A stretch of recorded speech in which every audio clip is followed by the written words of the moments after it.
네. 성경책이 66권인데, 그것을 우리가 이제 한마디로 요약을 하면, 위로 하나님을 사랑하고, 옆으로 이웃을 사랑하라. 그런 뜻이 되겠죠. 이 말씀을 성경에 보면은, 그 이 두 차원을 한두 줄로 요약해 놓은 그러한 귀절들이 꽤 있습니다. 그 중에 하나가 이제 오늘 본문 말씀인데, 이 4장 1절, 고린도전서 4장 1절부터 2절은요, 상당히 함축적인 귀절이고, 성경 한 권을 요약해 놓은 귀절이라, 그렇게 생각하시면 되겠습니다. 오늘 본문에 4장 1절에 오면 기독교인이 누구인가를 두 가지로 설명해 주고 있어요. 여러분들한테 한번 어떤 분이 기독교인이 누구입니까? 그렇게 물어보면 뭐라고 대답하시겠습니까? 갑자기 그렇게 물어보면 대답하기 막연하죠. 기독교인이 뭐예요? 누구예요? 그렇게 물어보면 여러분들이 그걸 좀 대답할 수 있어야 되잖아요. 기독교인은 누구다. 그래서 이 4장 1절은 이 기독교인의 어떤 그 정체성이라 그럴까? 그것을 설명해 주고 있는데, 그 두 가지가 뭐냐면 4장 1절에 보시면 사람이 마땅히 우리를 그리스도의 일꾼이요 하나님의 비밀을 맡은 자로 여길지어다. 그래 얘기를 합니다. 그러니까 기독교인을 처음으로 얘기한 것이 뭐냐면 그리스도의 일꾼이다. 그렇게 이야기를 하고 있어요. 근데 본래 이것을 영어 성경에 보면 이 일꾼이라는 말이 서번트라고 이렇게 나와 있습니다. 이 서번트라고 하는 말은 종이라는 말이에요. 그러니까 본래는 그리스도의 종이라고 이렇게 해야 되는데 그걸 이제 일꾼으로 그렇게 번역을 한 거죠. 그러면 이 기독교인이 그리스도의 일꾼이다. 뭘 뜻하는 겁니까? 그러니까 그리스도인은 예수 그리스도를 주인으로 모시고 그분에게 충성을 다하는, 그게 기독교인이라는 거예요. 그죠? 그게 기독교인. 여러분, 우리가 어떤 것에 충성을 다할 때, 여러분 뭐 충성을 다하잖아요? 뭐 가족에게 충성을 다할 수도 있고, 나라에 충성을 다할 수도 있고, 근데 중요한 거는 충성의 대상이 중요합니다. 이 충성의 대상이 이게 잘못하면 잘못 고를 수도 있어요. 이단들이 그렇잖아요. 그죠?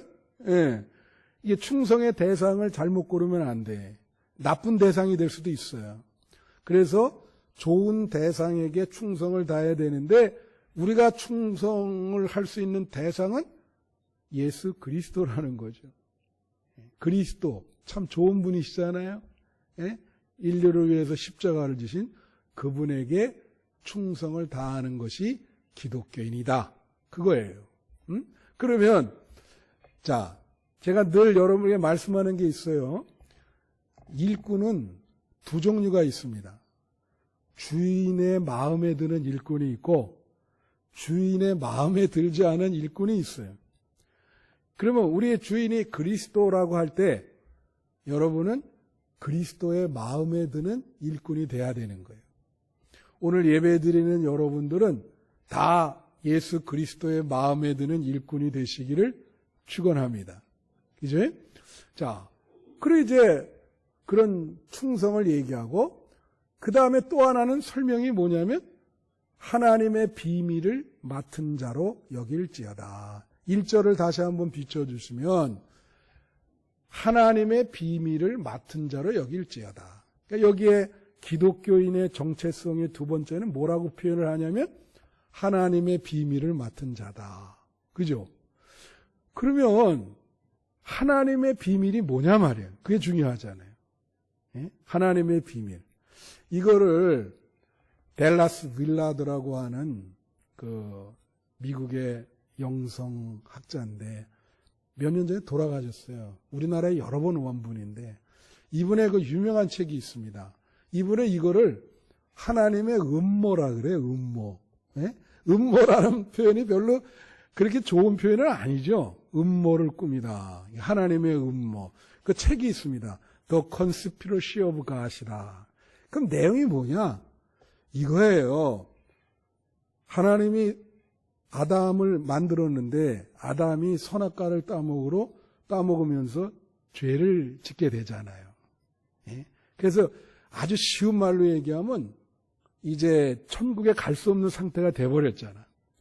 이 하나님이 사탄 몰래 비밀스러운 계획을 세우신다 이거예요. 그 하나님이 사탄 몰래 비밀스러운 계획을 세우신 것이 바로 예수 그리스도의 십자가를 통해서 인류의 죄를 용서하고 구원하는 겁니다. 그게 하나님의 비밀이요. 그게 하나님의 음모인 거예요. 그런데 여기 보면 그 하나님의 비밀을 맡은 자가 기독교인이라는 거예요.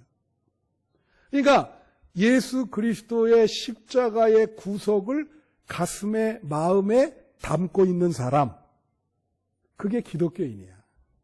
할렐루야. 그 하나님의 비밀을 맡은 자가 기독교인이다. 그렇게 얘기를 하고 있는 거예요. 그 하나님의 비밀스러운 계획, 예수 그리스도의 십자가를 통해서 인류를 구속하려고 하는 그 계획을 우리 마음속에 담고 있어요. 그게 크나큰 하나님의 비밀이에요. 그런데 2절에 보니까 뭐라고 나오냐면 그리고 맡은 자들에게 구할 것은 충성이다. 이게 이제 영어 성경이랑 공동 번역을 보면 이게 이제 옛날 분들이 번역을 해서 조금 이제 표현이 뉘앙스가 우리가 느끼기에 다를 수가 있어요. 그 원래는 자 여기에 맡은 자들에게 구할 것은 충성이다. 그러면 이게 무슨 뜻이 되냐면 맡은 자가 무슨 기도하면서 구하는 그런 느낌을 받잖아요. 그거 아닙니다. 이 기절은 뭘 말하냐면 맡은 자들에게 요구되는 것은 맡은 자들에게 요구되는 것은 하나님의 비밀을 맡은 자들에게 하나님이 요구하는 게 있어요.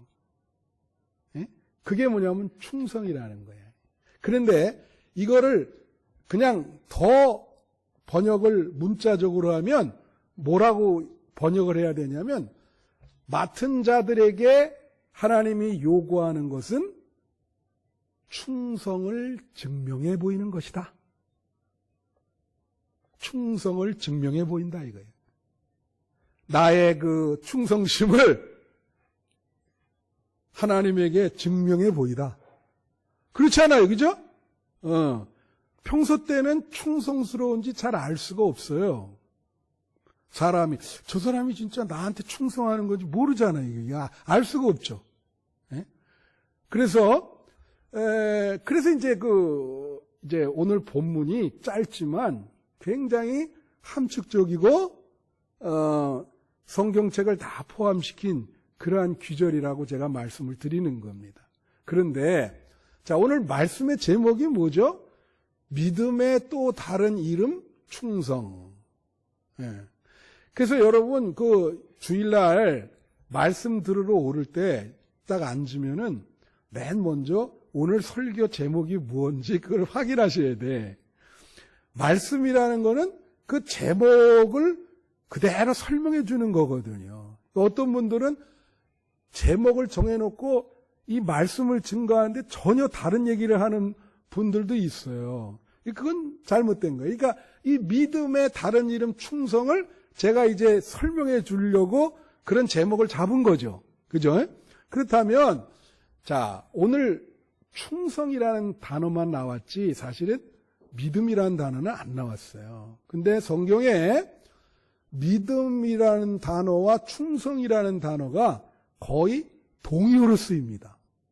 예. 그래서 우리나라 말은 이게 구분이 안 되는데 구분이 이렇게 하는데 영어로는요.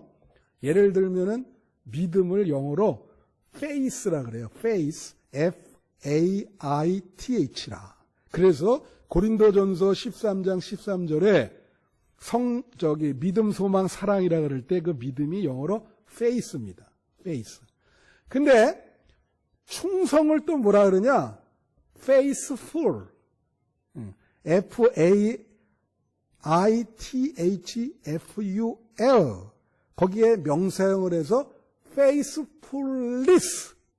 N-E-S-S를 붙이면 충성이 돼요. 그래서 이게 뭐냐면 어원이 같은 거예요. 믿음이 곧 충성이요. 충성이 곧 믿음이야. 그래서 믿음에는 충성의 속성이 있는 거예요. 절대적인 거예요. 여러분이 만약에 하나님을 믿는다 하면서 하나님께 충성을 다하지 못하면 믿는 게 아닙니다. 예? 그러니까 하나님을 믿는다 그럴 때는 하나님께 충성을 바치는 거예요. 그래서 하나님의 비밀을 맡은 자들에게 요구되는 것은 충성심을 증명하는 것이다. 예. 그게 곧 믿음이에요. 믿음의 다른 이름이 곧 충성이에요. 예. 영어로는 그게 구분이 안 돼요. 똑같아요. 믿음과 충성과. 자, 그래서 우리가 믿음의 속성이 충성이라 그럴 때 이게 우리가 가지고 있는 믿음이 충성스러운 믿음인지 그런 믿음이 아닌지를 판단하는 세 가지 기준이 있어요. 그 세 가지 기준의 그 잣대를 이렇게 대보면 내가 하나님 앞에 충성스러운 믿음을 갖고 있는지 아닌지를 파악을 할 수가 있어요. 그래서 여러분에게 제가 오늘 그 세 가지 말씀을 드릴 때 여러분 믿음이 하나님께 충성스러운 믿음인지 한번 생각을 해보세요. 그 첫 번째가 환난입니다. 환난. 첫 번째 환난. 다 같이 환난. 이 환난이라고는 뭐죠? 어려움을 당한단 말이에요. 사람이. 인생을 살 때 항상 좋은 일만 있지 않잖아요. 굴곡이 심하죠. 막 엄청나게 어려운 일이 다가올 때가 있어요. 지금 코로나19 시대처럼. 그렇죠? 예. 그런데 이 환난을 당해보면 그 사람 믿음이 충성스러운 믿음인지 진짜 믿음인지가 파악이 되는 거예요. 여러분, 학교에 학생들이 학교를 다닙니다. 지금 딱 가방을 들고 다녀요. 겉으로 보면 얘가 우등생인지 낙제생인지 몰라요. 뭐 다 학교 가서 열심히 공부하고 그러는데 어떻게 알겠습니까? 알 수 있는 방법이 뭐죠? 시험을 친단 말이에요. 시험이라고 하는 거는 아주 정확해요. 시험 치면 90 몇 점 맞는 놈 있고 60점 밑으로 맞는 애가 있다고. 딱 구분이 돼. 쟤는 우등생이구나. 얘는 낙제생이구나. 그죠? 예. 그래서 시험이라고 하는 게 하나님이 여러분을 테스트할 때가 있어요. 여러분을 시험할 때가 있다고. 예? 그게 바로 우등생이냐 낙제생이냐. 여러분 나라에 말이에요. 이 사람이 나라의 충신인지 역신인지 어떻게 알죠? 지금 우리나라 내년 대선 때문에 사람 6개월도 안 남았잖아요. 그죠? 어떻게 합니까? 어려울 때 알아요. 여러분 아프가니스탄 대통령이 갑자기 거기가 지금 무슨 다 무너진 것도 아닌데 대통령이 먼저 비행기를 타고 돈을 갖다가 무슨 찌부차 5대인가 거기다가 채워가지고 먼저 도망가니까 밑에 사람은 어떻게 하겠습니까? 그냥 무너지죠. 그 양반은 뭐죠? 그 양반은 완전히 역적이요. 나라의 충신이라고 볼 수가 없죠. 편안할 때는 그 사람이 아주 통치를 잘했어요. 여러분 우리나라에서 제일 내세우는 사람이 누구 있습니까? 세종대왕이랑 이순신 장군이요. 두 분 다 보세요. 이순신 장군 어떻습니까? 배 12척인가 13척 넘어가지고 그 일본 배가 뭐 1000척이 넘었는데 그걸 승리하잖아요. 그 사람이 그래서 영웅이 된 거예요. 나라의 충신이죠. 그래서 사람이 누구냐, 이거 참 중요하죠. 이게 충신을 뽑아야죠, 여러분. 예? 그러니까 어려울 때 보면 알아요. 어려울 때 보면 안다고. 믿음도 마찬가지예요, 여러분. 개인적으로 여러분이 어려움이 왔어. 그러면 이 믿음이 충성스럽지 못한 사람은 그냥 뒤도 안 돌아보고 하나님 떠나는 사람이 있어요. 가짜 믿음이죠, 그건. 그렇지 않습니까? 그러니까 이 사람이 믿음이 진짜인지 가짜인지, 이게 날라리인지, 하나님께 충성스러운 믿음인지 어려움을 당해보면 아는 거예요. 그러지 않아요? 어려움을 당해보면 알아. 그러니까 이 환난이라는 게 결국은 믿음의 시금석을 가려내는, 옥석을 가려내는 중요한 판단 기준이 되는 겁니다. 여러분, 찬송가 333장에 보면 이런 찬송이 있어요. 여기 보면 충성하라 죽도록 충성하라 주님께 슬픔이나 괴로움이 주의 사랑 못 끊으리 충성하라 죽도록 충성하라 끝까지. 자, 여기 보세요. 뭐가 나오냐면 충성하라 주님께 슬픔이나 괴로움이 주의 사랑 못 끊으리. 근데 충성하지 못하는 사람은 슬픔이나 괴로움이 오면 주의 사랑을 끊어버려요. 끊어버린다고. 연결을 끊어. 자기가 끊어. 자기가. 예. 여러분 어떠세요? 슬픔이나 괴로움이 오시더라도 주님을 더 강하게 붙드시는 여러분 되시기를 축원합니다. 이것은 뭘 말하냐? 이 사람의 믿음이 조건적인 믿음이 아니라는 거예요. 여러분 다니엘서에 보면 3장에 18절인가 그렇게 보면 다니엘의 세 친구가 나와요. 금신상에 절하지 않아가지고 풀무불에 갇히게 됩니다. 그래서 절만 하면 나오게 해준다 그러니까 얘네들이 임금에게 뭐라 그러죠? 하나님이 이 풀무불에 나오게 해주실 건데 만일 말이죠. 하나님이 이 풀무불에서 나오지 않게 하더라도 우리는 하나님을 절대 떠나지 않습니다. 그렇게 대답을 해. 그러니까 조건적인 믿음이 아니죠. 그러니까 그 왕이 놀래요. 그 소리를 듣고 야, 너의 믿음은 참, 너네들 믿음은 진짜 믿음이다. 예. 여러분 어려운 환난 때도 주님을 배반하지 마시고 주님을 끝까지 붙드시고 주님께 충성을 다하는 여러분 되시기를 축원합니다.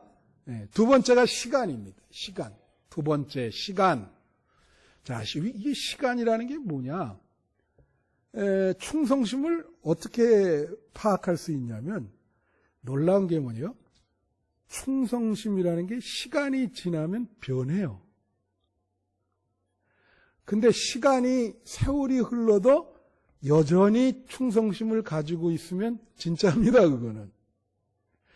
이거는 믿음 생활도 똑같아. 믿음 생활도 처음 믿을 때 사람 뜨겁잖아요. 그죠? 근데 이게 세월이 자꾸 흘러가잖아요. 그럼 갈수록 이게 신앙의 마음이 바뀌어요.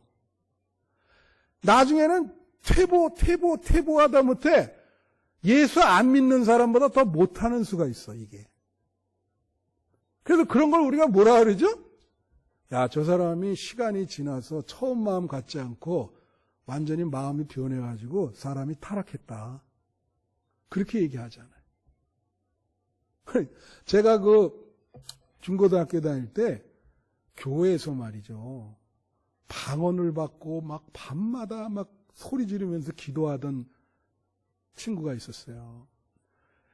목사님이 새벽에 나와서 막 절제를 시켰어. 에? 너 그러지 마라. 그랬는데 아니 대학 졸업하고는 교회를 안 나가요.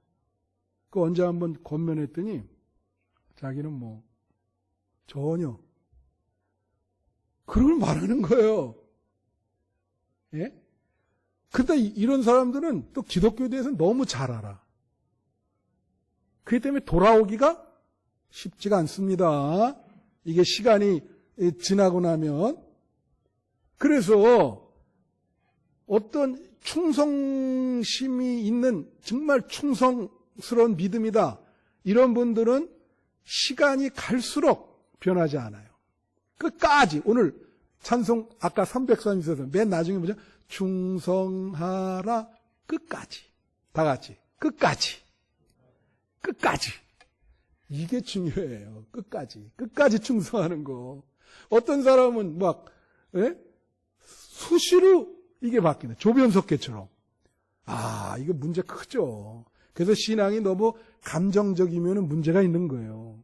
여러분 데살로니가전서 5장 18, 19에 보면 이런 말이 있습니다. 항상 기뻐하라. 쉬지 말고 기도하라. 범사에 감사하라. 이것이 그리스도 예수 안에서 너희를 향하신 하나님의 뜻이다. 여러분 하나님의 뜻을 잘 알아요, 몰라요? 잘 모릅니다. 그런데 하나님의 뜻이다라고 명확히, 아주 명확히 나와 있는 기절이 이 기절이요. 데살로니가전서. 근데 여기에 보면 항상 기뻐하라. 쉬지 말고 기도하라. 범사에 감사하라. 이거는요, 전부 그 앞에 항상 쉬지 말고 범사에 꾸며주잖아요. 꾸며줘. 이 꾸며주는 이 부사나 형용사가 다 시간에 대한 얘기예요. 공통점이 시간이야. 항상. 쉬지 말고. 범사에. 항상. 그건 뭐예요? 하나님의 뜻은 뭐냐면 변하지 않고 계속 하나님께 충성을 다하는 것이 하나님의 뜻인 거예요. 항상 기뻐하고 항상 감사하고 그죠? 항상 기도하고. 근데 사람이 이 충성심이 이제 점점 떨어지면 어떻게 돼요? 기도도 이제 항상 안 하게 되고 게을르게 되고. 그죠? 기뻐하는 것도 그냥 이건 항상 보니까 기뻐하는 게 아니야. 늘 기분이 나쁘고 우울하고. 그건 아니라 이거죠. 네? 항상. 그리고 범사에 감사해. 네? 범사에 감사해. 시간이 지나도 늘 똑같아. 무슨 일이 일어나도 늘 감사. 그게 진짜 믿음이고 그게 충성스러운 믿음이다. 여러분이 그런 믿음이 되시기를 축원합니다. 여러분 가룟 유다 보세요. 3년 동안 잘 따르다가 어떻게 합니까? 나중에 배반하잖아요. 그렇죠? 어떤 분은 예수 평생 믿다가 죽기 1시간 전에 부인하고 죽는 사람 봤거든요. 그죠? 이게 되게 중요한 거예요. 신앙은요, 정조와 비슷한 겁니다. 충성도 정조와 비슷하죠. 정조가 있다. 그런 말 아시죠? 조선시대 여인들은 은장도를 갖고 다녔어요. 그래서 만약에 자기가 남편에게만 충성하는데 이상한 일이 일어난다. 그럼 어떻게 해요? 그냥 자결하는 거예요. 왜? 정조를 지키기 위해. 여러분, 충성이라는 것은 하나님께 정조를 지키는 겁니다. 할렐루야. 요새 세상에 끊임없이 변하지 않고 사는 게 힘들어요. 요새 세상은 변하는 세상이에요. 하루가 다르게 변하죠. 그러니까 사람들이 말이에요. 늘 바꿔. 뭐 직업도 바꾸고, 예? 사는 집도 바꾸고, 친구도 바꾸고, 예? 배우자도 바꾸고, 예? 다 바꿔요, 그냥. 수시로. 오히려 이렇게 변함없이, 끊임없이 이렇게 정조를 지키고 항상 똑같은 마음을 갖고 있는 사람을 지금 시대에는 바보 취급합니다. 예? 그러나 하나님이 요구하는 건 그게 아니에요. 변하지 않는 마음. 하나님께 늘 똑같은 마음. 여러분, 아무리 어려운 일이 있어도, 시간이 흘러가고 세월이 흘러가도 여러분 처음 믿은 그 믿음의 그 열정을 끝까지 간직하시는 여러분 되시기를 축원해요. 예. 예수님이 먼저 된 자가 나중된다 그랬거든요. 그렇게 먼저 된 자가 나중되지 마시고 끝까지 충성하라. 끝까지 생이 다해서 천국에 올라가기 직전까지 주님만 사랑하시고 충성을 다하는 여러분 되시기를 축원합니다. 마지막 세 번째가 동기입니다. 동기.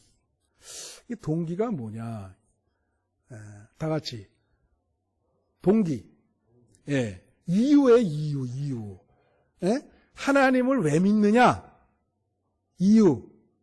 여러분 하나님을 왜 믿으세요? 그 믿는 이유가 있죠. 이거 어려운 말로 신앙의 거점이라 그래요. 신앙의 거점, 신앙의 교두보. 신앙이 딛고 있는 그 발판이 뭐냐? 그게 동기입니다. 이거를 잘 알려면 어떻게 알 수 있냐면 욥기 1장 한번 비춰주시면 여기 욥기 1장 18절인가 이렇게 10절인가 이렇게 보면 자 여기 이제 8절 9절이네요. 여기 보면 여호와께서 사탄에게 이르시되 내가 내 종 욥을 주의하여 보았느냐. 그와 같이 온전하고 정직하며 하나님을 경외하며 악에서 떠난 자가 세상에 없다. 그렇게 얘기해요. 누구한테 지금 얘기를 하는 거냐면 사탄에게 얘기를 하는 거예요. 하나님이. 왜? 하나님도 자 여기 보세요. 하나님 입장에서 이렇게 보니까 세상에서 순수한 믿음을 가진 사람을 보기가 힘든 거예요. 하나님이. 전부 그 믿음이 혼탁해. 저 사람들이 날 왜 믿는지 모르겠다. 하나님 입장에서. 그런데 욥을 딱 보니까 하나님 욥은 진짜 순수하게 하나님만 사랑해서 하나님을 믿는 거예요. 그러니까 하나님이 이 욥을 사탄에게 자랑을 하는 거예요. 이게 지금 자랑하시는 겁니다. 하나님이 자랑할 수도 있어요. 야, 너 욥이라는 그 신자를 한번 주의 깊게 살펴봐라. 너 그 욥은 얼마나 믿음이 순수하고 악에서 떠났는지 나는 정말 너한테 이 욥을 자랑하고 싶다. 이게 욥이라고 하는 사람이 하나님의 자존심인 거예요. 많은 사람들이 하나님을 잘못 믿는데 이 욥만큼 정말 충성을 다하는 신자가 드문 거예요. 그래서 하나님이 자랑을 하는 거예요. 자랑을. 하나님의 자존심이야. 그러니까 사탄이 이 하나님의 자존심을 무너뜨리기 위해서 그 다음 기절 한번 보세요. 9절에 보면 뭐라 그래요? 사탄이 여호와께 대답하여 이르되 욥이 어찌 까닭없이 하나님을 경외합니까? 여기서 중요한 단어가 까닭없이입니다. 다 같이 까닭없이. 이유가 있다 이거예요. 그게 무슨 이유냐? 그게 하나님의 자존심을 막 긁는 거야. 하나님, 당신이 욥에게 복을 주시고 물질도 주시고 건강도 주시고 그러니까 하나님을 저렇게 충성스럽게 따르는 거지. 그거 없으면 욥이 까닭 없이 하나님만 사랑하겠습니까? 사탄이 하나님께 지금 항의하는 거예요. 그러니까 하나님이 자존심이 상하잖아. 그러니까 사탄에게 뭐라고 하냐면, 그래? 그러면 욥이 진짜 나를 순수하게 믿는지 네가 한번 테스트해봐라. 내가 허락한다. 그런데 단 목숨은 건드리지 마. 생명은 내 거니까 그 외의 거는 네가 하고 싶은 대로 다 해봐라. 그래서 어떻게 됩니까? 갑자기 가지고 있는 모든 재산이 다 몰살당했어. 그리고 아들들이 참 아들, 손녀, 아들, 딸이 많았거든요. 싹 다. 그 다음에 자기가 피부병에 병에 걸렸어요. 건강하던 사람이. 그러니까 마누라가 옆에 있다가 하나님을 저주하고 죽으라고. 그러면서 가버렸어. 어려울 때 이제 마누라 가버린 거예요. 근데 욥이 3장에 뭐라고 얘기해요? 여러분, 주신 자도 여호와요, 취하신 자도 여호와니 하나님 감사합니다. 다 같이 하나님 감사합니다. 그러면 욥의 그 신앙의 동기, 그 거점은 자기의 이익 때문에 하나님을 믿는 게 아니었죠. 그냥 하나님 자체만을 사랑한 거예요. 그래서 하나님이 이렇게 욥을 사탄에게 자랑한 거죠. 여러분이 교회에서 신앙생활을 하게 되는 이유와 동기가 뭐냐 이거지. 그 신앙이 뿌리내리고 있는 그 발판과 거점이 뭐냐. 그게 정말로 하나님만을 사랑해서냐, 아니면은 다른 이유가 있느냐 이거예요. 그 문제예요. 중요합니다 이거. 나의 명예냐? 네? 그거죠?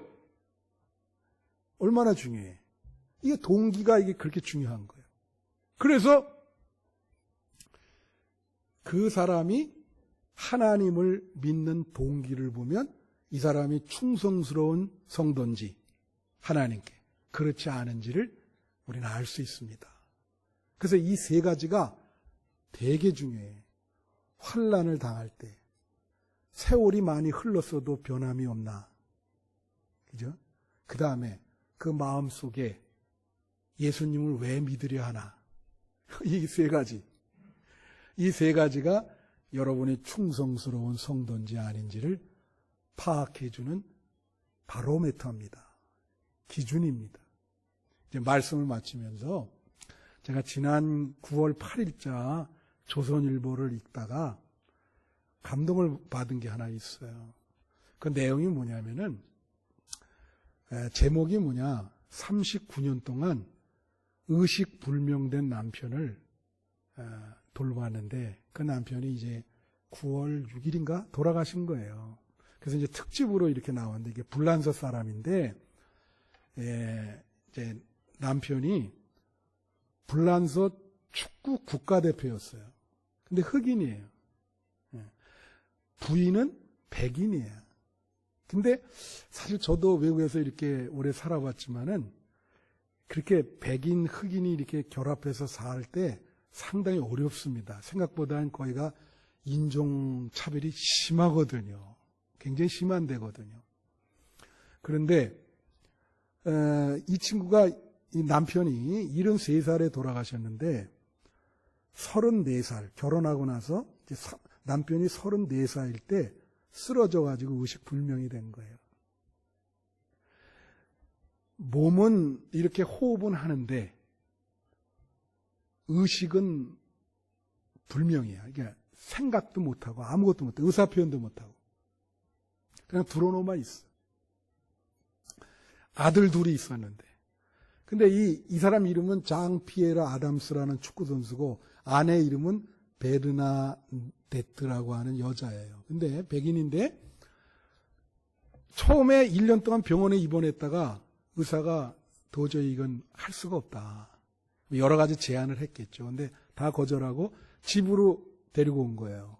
그래갖고 39년 동안 아침 7시에 일어나서 일단 호스로 음식을 넣어주고, 그 다음에 대소변을 이렇게 처리해주고, 옷을 이제 우선 목욕을 시키고, 옷을 갈아입히고, 면도를 해주고, 향수를 뿌려주고, 예?